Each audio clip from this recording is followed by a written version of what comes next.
तो हॅलो पुकीज आणि डे 20मध्ये तुमचं स्वागत आहे. आणि दिवसभर लाईट गेल्यामुळे मी काही दिवसभर उठली नव्हती. इंस्टाग्राम स्क्रोल करत बसलेली आणि नंतर आठवलं भाई संध्याकाळी मला की भाई कामं पण तर करायची आहेत.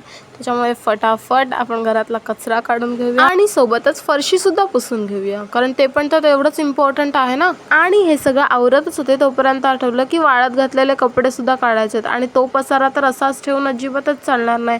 त्यामुळे ते वाळत घातलेले कपडे काढले आणि सगळ्यात पहिले घडी घालून घेतली, कारण जर का ते सोफ्यावरती राहिले ना की मग झालं, ते तिथेच तसेच राहणार आहेत पडून. तर मी हा पसारा सगळा आवरतच होते तर तोपर्यंत मनीमा बोलले आणि हिला ना माझ्यापेक्षा जास्त चौकशा असतात कामांच्या, आणि ही जवळ आली आणि मी तिचा लाड केला नाही असं कधीच होणार नाही.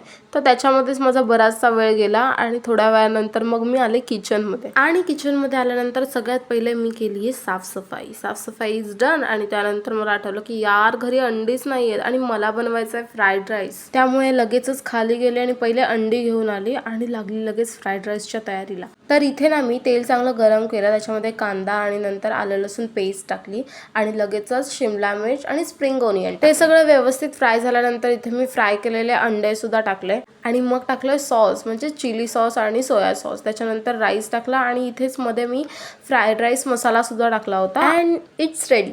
हे दिसायला पण छान दिसत होतं आणि खायला तर अप्रतिमच लागत होतं. त्याच्यामुळे आजसाठी इतकंच. भेटूया नेक्स्ट व्लॉगमध्ये. Bye bye.